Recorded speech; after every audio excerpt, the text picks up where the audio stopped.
Boker Tov, Shem Hashem, Naaseh ve'Natzliach. Shneskel Aktil Torah Ladira Betachlit Shelerat Shamayim. On est aujourd'hui jeudi 3 du mois de décembre et le Yud Zayin, le 17 du mois de Kislev.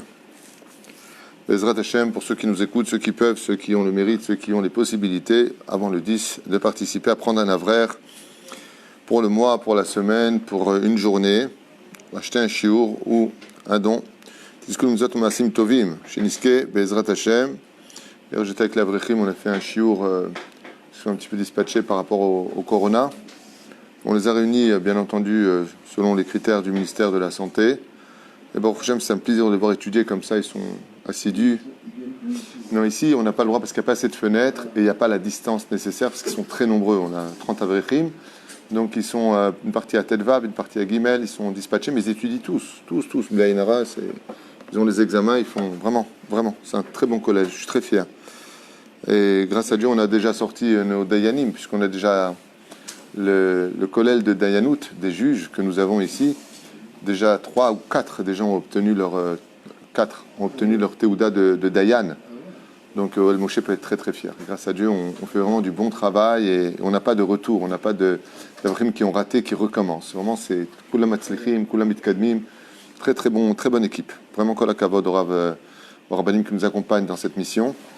Et on forme des Talmidei Chachamim, grâce à Dieu. Tov, on étudiera ce matin nos sages racontent, ensuite le Sefer Midot sur la prière, la grandeur de la prière.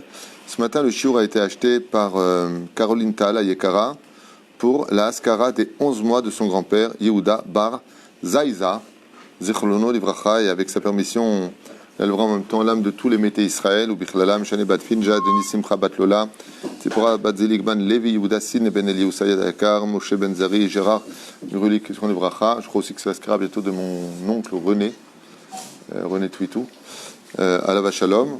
Vekolam Israël, Refoua Shlema l'Elef Elfa Avdalim, une grande Refoua Shlema, Chlema Meira, Irsoufan Ayakar Moratimi Akdosha, Vataora, Sarah Talia, Batifrat Myriam, qu'on n'entende que de bonnes nouvelles. Samuel Journo, Yana Ben Esther, David Ben Zara, Michael Avram Ben Chana Rivka, Arik Yaron Ben Chaya, Yosef Ben Esther. Vous pouvez bien entendu vous-même rajouter, en écoutant le shiur, que ce soit pour la Refoua Shlema d'un de vos proches, ou même pas, peu importe. Et puis surtout une grande parnassa pour beaucoup de gens. Il y a beaucoup de gens qui vont très très mal psychologiquement aujourd'hui, on peut dire. Enfin, en tout cas, dans mes rendez-vous, je vois ça craque. Voilà, exactement, ça craque beaucoup. C'est beaucoup de tensions, beaucoup de problèmes de shlom bayit. Ça ne cesse de... C'est dommage. C'est vraiment dommage que quand ça ne va pas financièrement, au moins qu'on garde le côté bonne ambiance à la maison, non? Le mec, il a ni la bonne ambiance, ni la parnassa, ni... Chaval, parce que c'est exactement ce que veut le Yetzer Hara. Alors la question c'est qui fera le premier pas, hein? C'est pas facile, sans parnassa et avoir le sourire tout le temps, c'est pas évident. Rien n'est évident, mais qu'est-ce que ça rajoute de ne pas avoir le sourire? Tu pleures un quart d'heure et après tu souris? Ouais, hein? Si on peut. Moi je sais une chose, je suis passé par ces épreuves et je passe encore par beaucoup d'épreuves, mais je suis passé par l'épreuve quand j'étais à Vrech, il y a très longtemps de cela, de ne rien avoir dans les poches, de marcher à pied parce que j'avais pas d'argent pour prendre le bus. J'ai connu cette époque. J'ai connu l'époque où j'attendais la fin du chouk, dans les années 92 à peu près, pour prendre ce qui restait dans le chouk. J'étais marié, les responsabilités. J'ai reçu les lettres de la banque qui me disaient que j'étais expulsé de chez moi. Ça m'a pas empêché d'étudier la Torah, ni de garder le sourire, ni l'espoir. Mais quand tout s'est arrangé ce jour-là, Dieu m'a pris et ma femme, et mon fils, et la maison. Le jour où tout s'est arrangé. Quand je roule à ses plans, Vémit Kadmim. Je ne vais pas raconter ma vie en privé, mais celui qui vous parle, c'est pas quelqu'un qui parle stam. Quand je vous dis qu'au moins, on garde une chose, c'est le shalom à la maison, on garde le shalom. Quand je roule, il a ses plans, je peux vous dire que toute cette souffrance, cette pression qu'on subit aujourd'hui, qui ne cesse d'augmenter de jour en jour avec ce coronavirus, quand tu vois ici... j'étais à la mairie pour 2 réunions importantes au Ganaïr, à Kol Mouznach. Tu vois, les restaurants sont sales de dedans, c'est fermé depuis des semaines, c'est pas prêt de réouvrir. Donc c'est vrai que ça fait peur. Mais encore une fois, quand on trouve comment guérir une personne, on l'emmène vite dans la salle d'opération et d'un coup on lui met le masque, on le met nu, Hein, oui, on ne fait pas une opération avec un mec habillé, on le met à nu, et puis il y a du sang, et puis on coupe, et puis on vérifie le cœur si ça marche encore, et puis il y a plein de choses, mais en fin de compte, il sort guéri. La Géoula, hein, comme on n'a pas, pour l'instant, peut-être réussi, comme il le faudrait, à être tous Shomer Shabbat, à tous s'aimer les uns les autres, et à être un peu plus respectueux les uns vis-à-vis des autres, eh bien on est passé à l'opération chirurgicale, et donc on se retrouve et à nu, et opéré, et ça fait mal, mais c'est qu'une guérison. Il faut juste être un peu patient. Imaginez le mec en pleine opération chirurgicale, il dit « Eh mec, j'en ai ras-le-bol, je joue plus à votre jeu. » Mais en douille, t'es mourant, on est en train de te sauver. C'est où tu meurs, ou tu fais cette opération. Mais la différence qu'il y a, c'est que si tu fais cette opération qui est douloureuse, certes, et qui prendra du temps au niveau du rétablissement, c'est que tu vivras tes enfants, tes petits-enfants, les mariages de tout le monde, et tu seras heureux, tu seras dans l'opulence, tu seras dans la joie, tu seras dans le sourire. C'est la Géoula. La Géoula, elle a un prix. Au lieu qu'on l'ait gratuitement, avec un peu plus de soumission, d'humilité et de compréhension, on fait toujours un bras de fer à Dieu. On est tout le temps en train de faire un bras de fer à Dieu. Dès que ça ne va pas, on le jette. Dès que ça ne nous convient pas, alors on fait ceci, cela. Mais ça n'a rien de je n'ai pas dit que je ne comprends pas. Ma collègue, c'est une chose. Aujourd'hui, Bémet, les moindres dons que j'ai, je ne sais même plus où les mettre. Vous savez combien de gens viennent taper à la porte? Vous savez combien de gens viennent nous voir? Vous savez combien de gens m'appellent au téléphone par jour? Pas par semaine, par jour. Des associations, des yeshivot de Bnei Brak m'appellent. Rav Tuitou, Shalom Uvracha, Mechila, Shalom Ufrim, les yeshivot avec une grande renommée. En lanu tormim, oulai kvod harav yachol azor lanu. Est-ce que vous pouvez nous aider? Est-ce que, pour donner à manger avec... Toute la journée, tzarklit modelim, zevim. Je ne sais même plus où mettre l'argent. Je ne sais pas si je paye le loyer d'ici, l'électricité d'une personne qu'on n'a plus, je ne sais plus quoi faire. Et vous croyez qu'en France c'est mieux? Vous croyez qu'en France ça se passe bien? On parle tout le temps des riches qui ont de l'argent. Vous savez combien de juifs aujourd'hui sont RSDVAI en France? Et aux États-Unis, vous savez ce qui se passe? Les gens là-bas, ils m'ont dit, notre association n'a jamais autant de données, c'est toute la journée que ça tape. Dans le monde, c'est mondial. Avalam Israël Yavoredze. On a passé la Shoah, on passera ça et on se relèvera de tout. Et de l'autre côté, les voyages pour Dubaï sont pleins. Remettons un peu les choses hors contexte. D'accord? Ça voyage et ça achète et ça bouge grâce à Dieu. Yesh, veyesh, comme il y a toujours eu. Tov, voilà, c'est une parenthèse, il fallait que je me la ramène, c'est fait. Faut voir le bon côté des choses. J'ai un ami hier qui m'a, une parenthèse comme ça, vraiment un très très bon ami, je ne donne pas son nom parce que peut-être qu'il n'a pas envie que je le donne, mais il y a quelques mois de cela, il m'a appelé pour me demander si oui ou non il devait acheter une très très belle voiture luxueuse. Très belle voiture luxueuse. Il m'a dit, est-ce que vous pensez que j'ai une bonne occasion, c'est pas Stam, il va l'acheter, il a une très bonne occasion qui se présente. Et je sais que cette personne est une personne intègre, une personne merveilleuse, un route de le connaître, et puis de qui plus est, c'est une personne pieuse, une personne qui est très proche de Dieu, très proche de la chassidoute, une bonne personne. Lui et toute sa famille sont une bonne famille juive. Alors je lui ai dit, vu tes midot, bevadaï, que tu achètes ta voiture. Si tu as une bonne occasion, achète-la. Il me dit, ouais, mais c'est pas à cause de la Inara, les gens, qu'est-ce qu'ils vont dire? Je suis vis comme ça, tu vis plus du tout. Si c'est comme ça que même si le Rambam dans le Chododil, il faut dire Benoni. Il ne faut pas être trop. Mais je dis aujourd'hui, les voitures de luxe dont tu me parles, prenons le cas d'une Audi, d'accord? Je vais avec mon fils, on a fait la marche, le bord de plage de l'autre côté, là-bas où il y a les femmes de l'autre côté, vendredi, on a peut-être vu, sans exagérer, 15 ou 16 Audi, les plus chers, décapotables et machin. Aujourd'hui, les voitures de luxe, c'est plus comme avant. Celui qui a une Mercedes aujourd'hui, celui qui a une Audi, celui qui a une Volvo. Le parking ici, là? Le parking ici, c'est les voitures de Colombo, ici. Là, Vrechim, ils ont des plus belles voitures que les mecs d'ici. Bon, à part la tienne. Ils m'ont regardé comme ça, non, pas la mienne. Donc comme ça, je lui ai dit, Vadaï. Et il m'a raconté hier une très très belle histoire pour vous dire où est-ce que ça a mené tout ça. Et donc il a acheté sa voiture, il m'envoie un message, voilà, Baruch Hashem, j'ai acheté ma voiture. Je lui envoie, Mazal Tov, Siman Tov, Mazal Tov, et si vraiment ça te prend l'Arsab, tu mets un petit poisson là-haut, et mets un panneau, regarde ailleurs. Et donc il est très content, grâce à Dieu, bien Kol Tov bien fait. Et voilà que, Met Hashem Aitazot, Iniflat Be'eninu, il y a un Bachou Yeshiva qui décide de quitter la Yeshiva, alors que c'est un très très bon élément, la yeshiva, parce qu'il en a marre de cette situation financière, de qu'est-ce que je vais faire, qu'est-ce que je vais devenir. Il pose trop de questions pendant l'étude, il se rend compte qu'il perd trop de temps, et découragé par ce que la Torah pourrait lui amener avec le temps, il préfère rattraper le temps pour aller apprendre un métier et quitter le monde de la yeshiva. C'est vrai qu'il n'y a pas de problème d'étudier et de travailler, il n'y a pas de problème. Mais jamais tu atteindras le niveau de celui qui étudie toute la journée que celui qui va travailler et qui étudie la journée. N'oubliez pas. Maseret Ta'anit, Kafalef, Amoudalef, Rabbi Yochanan et Ilfa. Là-bas, vous avez exactement cette marloquette sur le sujet. Maché Hatzam disait, c'est que il a parlé avec un ami à lui qui connaît cet ami qui a acheté la belle voiture. Et il lui a dit, écoute, j'ai essayé de parler à son cœur pour pas qu'il quitte, c'est un élément en or, il n'y a rien à faire. Il n'a pas envie de galérer financièrement, un collèle, comment on va les vacances, il n'y a pas de souci, il n'y a pas de... J'ai pas envie. Qu'est-ce qu'il a fait? Il a appelé mon ami. Et mon ami, il lui dit, écoute, il n'y a pas de problème, quand est-ce qu'il vient? Je vais le chercher au train. Et bien entendu, il est parti chercher avec sa belle kippa, avec ses tzitzit, avec sa belle, très très belle hamsha alaikum voiture. Dans le mec, il vient, il regarde la voiture, il dit, ah bonjour, c'est vous que vous faites quoi dans la vie? J'étudie, Baruch Hashem, je fais ça, je fais ça. Il l'amène chez lui à la maison. Ouh, ne touche pas, non, ne t'assieds pas. Blia Ainara, hamsha alaik. Et il voit comme ça qu'on peut être un homme de Torah et très bien réussir sa vie, avoir une belle voiture.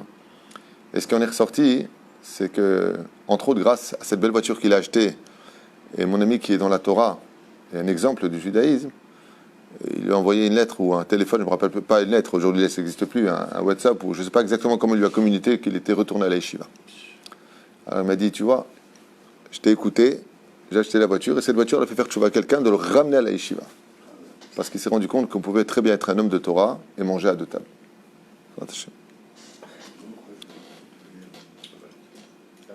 Des fois, c'est... Qu'est-ce qu'il dit? Abraham? Si. Tov, moi je t'en prends à Laurent. On a reçu ici le dossier des... Tu as vu? Pour les Tsarfatim. יאללה, כשגמר יצחק לצוות את יעקב חזר ברכו עוד פעם כי ראה ברוח הקודש העתידים בניו לגלות בין האומות ואמר. Ici, le Midrash nous dit que Yitzhak Avinu, avant que ne parte Yaakov de Beersheba pour aller justement chercher ses femmes, eh bien, il aura pris une deuxième fois une bénédiction pour son père, de son père. Là, vous apprenez que quand une personne quitte la maison, c'est pas une garantie qu'elle revienne. Chaz v'shalom. Mais on ne sait jamais ce qui peut se passer.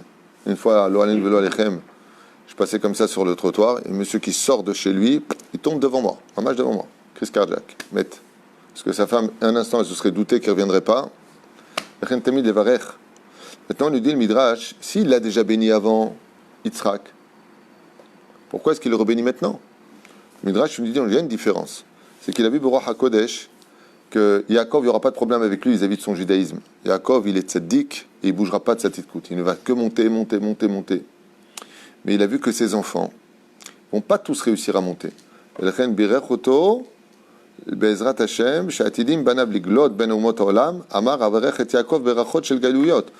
maintenant lui faire des brachot pour que ses enfants, malgré la galoute de la Babylonie, de la Perse, de la Grèce, de Édom, de ce que l'on vit encore aujourd'hui en Eretz HaKodesh, toute cette galoute qui nous poursuit, eh bien malgré tout le peuple d'Israël remonte toujours à la surface.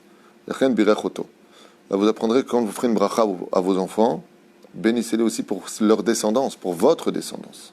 Et là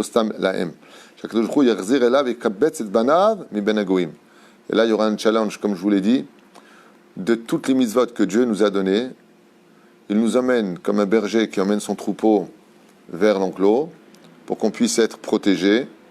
Il y a une mitzvah qui est très dure pour Dieu, plus dur que de nous faire Shabbat, de garder la nida, de manger kasher. Non, encore beaucoup plus dur que de réunir les couples, plus dur que de nous donner la parnassa, c'est de nous ramener en Israël. C'est la seule mitzvah où Dieu vraiment y galère. C'est dur pour lui. Il a essayé une fois dans le désert en disant « Ça y est les mecs, allez vous rentrer !» Ouais, il pourrit ton pays et tout. On va crever de faim là-bas, il faut se battre, l'armée, machin, c'est saoulant. On est mieux dans le désert. Yo, funaise. Oh, funaise. Je vous ai fait sortir pour vous emmener en Israël, qu'est-ce que vous faites? Et encore en 2020, c'est pareil. Qu'est-ce qu'on va faire et qu'est-ce qu'on va faire? Cacher. Une des mitzvot les plus dures pour Hachem, c'est de ramener son peuple sur la terre. כדי שלא יאמרו, לא נתן יעקב ברכות, אלא דרך רמאות בעורמה ובמרמה. Deuxième chose que pose le Midrash, pourquoi est-ce que Yitzhak il a besoin de rebénir Yaakov? Pourquoi?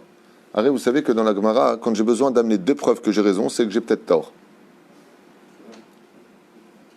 C'est comme les gens qui disent « Je te jure que c'est la vérité ». Dis c'est la vérité, le mot « je te jure » n'était pas utile. Quand tu entends quelqu'un qui te jure, c'est qu'il ment. Et qu'il est en train de préciser que sur ça précis, il ne ment pas. Tout le reste, fais attention. Quelqu'un qui ne ment pas n'a pas besoin de jurer. Il te dit, c'est la vérité. Pourquoi ici, Yitzhak, il a besoin de rebénir Yaakov? Arrête, tu lui as dit, Vaïten lecha Elokim, mital hashamaim, umishmane arez, rodagam estirosh, avducha, mishtachavu lechalomim, vegever lachecha, mishtachavu lechabelimecha, aorecha aru, varechecha baruch. Tu lui as tout dit, ça a besoin de revenir. Tchouva. J'avais un doute. Qui a eu un doute? Il n'aurait pas dit. Attends, 2 secondes, ça m'intéresse, ça. Jacob. Yaakov a eu un doute? Peut-être. Vous êtes viré. Là, il a fait, il a béni parce qu'il a béni Yaakov, c'est que c'était Yaakov. La première fois, c'est pas trop. Oh, il a fait. Oh, Zegvar Manien. La première fois qu'il a béni, il n'avait pas la kavana de bénir Yaakov. Pour lui, c'était Esav. Donc, dans sa bracha, malgré le fait qu'il s'adresse à lui, ça part ailleurs. Et on a vu ça hein, avec Moshe Rabbeinu quand il vient pour lutter contre les Amalécites, les Cananéens. Ils se font passer pour d'autres peuples. Et ils changent d'habit. Et si tu dis, par exemple, donne-moi les Émoréens, et que c'était les Cananéens, bah ta bracha ne marche pas. Ta prière ne marche pas parce que tu as demandé le nom. Qu'est-ce qu'il a dit, Moshe Rabbeinu? Et donne-moi ce peuple-là. Ça, il n'a pas donné le nom. Donc ce peuple-là. Donc ils ont pris une tannée. Il a fait Maoda Martin. Pourquoi est-ce qu'il a besoin de le rebénir? Parce qu'effectivement, quand c'est présenté Yaakov, il s'est présenté en tant que Esav, entre guillemets. Donc si c'est présenté en tant que Esav et que les intentions de Yitzhak étaient de bénir dans son intention Esav, mais que c'est Yaakov qui l'a pris, il y a vraiment besoin de rebénir. Il a fait Mélode. 1 point. Deuxième. Il n'a pas voulu prendre tout cette bracha, le salaire de cette bracha, il a voulu la laisser pour ses enfants, comme vous l'avez dit plus tard. Il a fait. Deuxième explication de Lalou, Yosef, il nous dit, eh bien, étant donné que la première bénédiction est laissée pour la fin des temps, là c'est lui qui sort en danger, il le prend pour lui. Le problème c'est qu'on vient de voir à l'instant que la bracha elle est pour sa descendance. Donc t'es viré. Nous, Jonathan Lalou, comme lui, toi tu prends pas de risque. Il dit, c'est lui, moi j'ai comme lui. Elle est bien de sa réponse, pas comme lui. Tov. Alors, l'explication que nous donne le Midrash nous le dit quand même.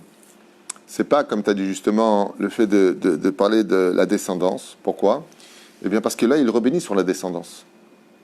On vient de le dire un instant, des galouillottes de ses enfants en Babylonie, en Perse. Donc, on vient de dire que c'est pour ses enfants, c'est pas pour lui. Et là, Omer à Midrash, Lehacher et abracha shelo itkaven al Yaakov. Pourquoi il le rebénit?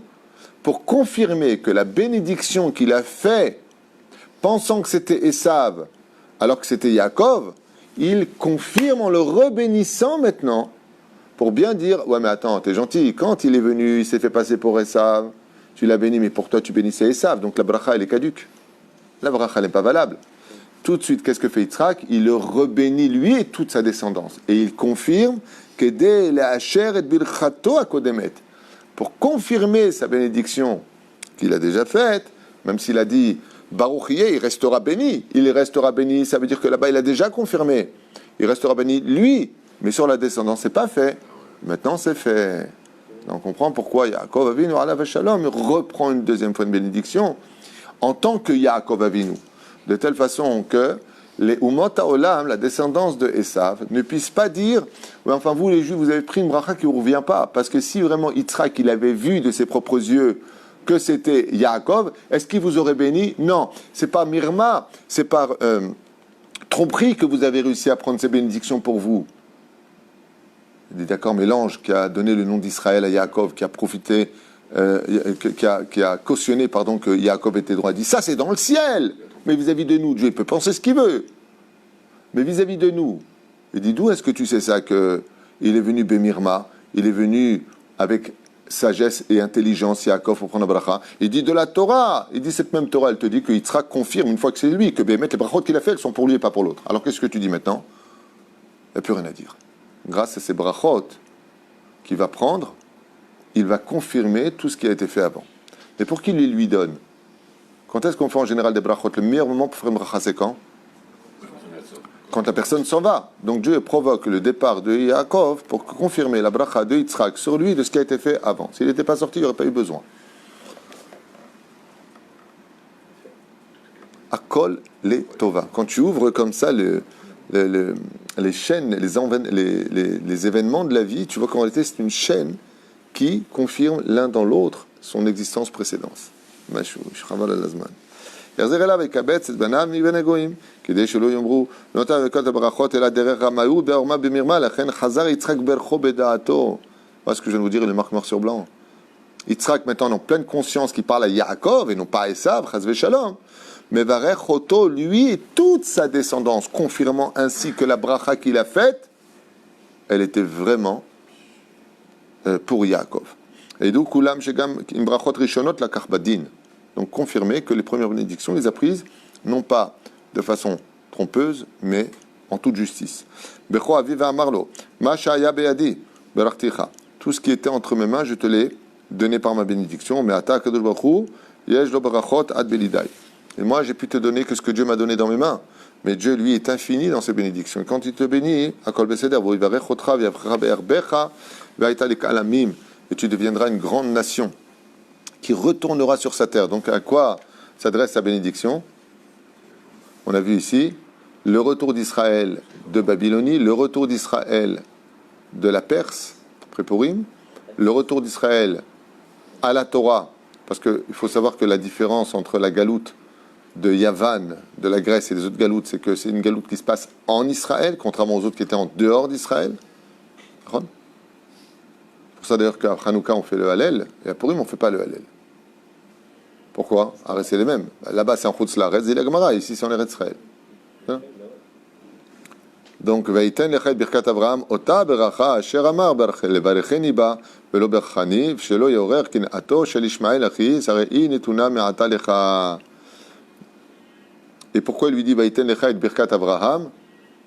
Pourquoi il lui donne la bracha d'Abraham? Pour dire que même les bénédictions d'Abraham viennent sur Yaakov et pas sur Ishmael. Pour pas qu'il y ait le kin'a. Voilà. Gam Rivka nafla al savre Yaakov. Donc on est au moment où Yaakov maintenant part de chez lui. C'est la dernière fois qu'il verra le visage de sa mère, Rivka, puisque quand il revient, elle est déjà morte. Nashkalo obercha oto bitfila. Et Rivka, qui sait très bien qui est Yaakov Avinu, le bénit à chaudes larmes et lui dit comme ça, Ribon haolamim, maître des mondes, elle parle à Dieu, Rivka, al titan le Esav arasha, shev marchavta, marchevotav araot, al Yaakov le tsena lefoal. Elle supplie le ciel de ne pas laisser ni Yaakov ni sa descendance faire du mal à son fils et à sa descendance.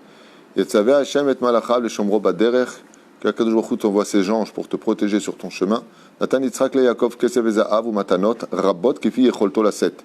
Et Yitzhak a donné tout ce que pouvait prendre Yaakov pour partir le plus vite possible, le plus d'argent, d'or, de tissus, de tout ce qu'il voulait. Nashak Yaakov le'orav yatzam betam el eretz Haran, et il sortit avec cette grosse fortune sur lui qui sera totalement dépouillée juste quelques kilomètres plus loin par Eliphaz, qu'on verra Bezrat Hashem la prochaine fois. Mais on verra aussi les miracles qui ont lieu pour Yaakov. Qu'est-ce qui s'est passé pour lui? Il ne connaissait pas le monde extérieur. C'est une excellente réflexion que tu as aussi.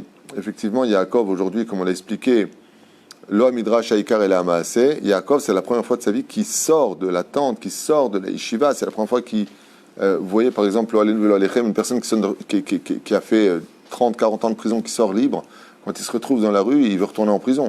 Où je suis, là, je suis une jungle. Là-bas, je connais la cour, je connais les couloirs, je connais les vestiaires. Là, je suis un peu libéré. Effectivement, Yaakov, il se retrouve maintenant de la technique à la pratique. Et c'est quelque chose de très très dur pour lui. Pourquoi c'est très dur pour lui? Parce qu'il n'est pas attiré par le monde d'en bas. Il n'est pas attiré par les vacances, le pays, les visites. Il n'en a rien à faire. Il visite le monde par l'étude de la Torah qui est très profonde chez lui. Et là, il se retrouve à marcher sur des chemins, à rencontrer des gens qui ne sont pas forcément agréables. Il n'a pas l'habitude de la vulgarité, il n'a pas l'habitude de tout ça. On voit bien qu'il est bien séparé de Esav depuis sa naissance, depuis sa conception. Il veut sortir quand il est à côté de lui. Donc il ne supporte pas toute cette boue dans laquelle on vit. Et c'est justement ce que veut Dieu. Maintenant que tu as de la Torah, hein, alors, je me rappelle qu'une fois un Avrer m'a dit qu'il devait faire Pessah à Beersheva, et sa famille. Alors je lui ai dit, il a fait, va à Beersheva, où est le problème? C'est en Eretz Israël, il m'a dit, ouais, le problème c'est qu'il y a toute la famille qui vient. Toute la famille? Et je lui ai dit, Inematov ou Manaim, Shevet Achim Gam Yahad. C'est bien. Il m'a dit, ouais, mais le problème qu'il y a, c'est qu'il y a les cousins aussi qui viennent et ils ne sont pas du tout dans la Torah, ils sont vulgaires, ils sont ceci, c'est Pessah, j'ai pas envie. Alors j'ai regardé comme ça, je lui ai dit, Nachon, il faut qu'ils viennent. Il me dit, là, moi, je lui ai dit, Katou, Chacham, c'est toi, Racha, c'est l'autre, Tam, chez nous, Yadalishol. Il faut bien qu'il y ait les quatre à table, non? Voilà, comme ça, il m'a dit, Ken, Avazézé, est caché. Je lui ai dit, dis-moi, il y a une question. À quoi elle te sert toute la Torah que tu étudies ici, si tu n'es pas capable d'être une lumière parmi des gens qui ont besoin de toi? Voilà, comme ça, il m'a dit, Tov, Azanikach Latzmi. Et tu vas là-bas avec un S, Superman. Mais c'est vrai, sincèrement, le mec il est plein de Torah, à quoi ça sert toute cette Torah si c'est pas pour être lumière dans l'obscurité des autres? À quoi ça te sert? À quoi ça sert toute cette Torah? Je suis un allumé, je suis une lampe, à quoi ça sert? Depuis quand on allume une lumière quand il fait jour? Shitiye bezrat Hashem, or, bachosher, yotzer or mipene chosher, vechosher mipene or. Baruch Adonai l'olam, amen, amen. On se voit pour le shiur sur la prière. C'est un shiur aya bezrat Hashem pour l'élévation de l'âme donc du grand-père de Caroline, Tal, Yehuda Bar Zaiza, Zechon Vracha, Roi Hashem Tanachan Began Eden, que le mérite de cette étude l'amène toutes les brachot dans le monde d'en haut et qu'il prie pour nous du monde d'en haut pour qu'on ait toutes les brachot dans le monde d'en bas. Kol Touv.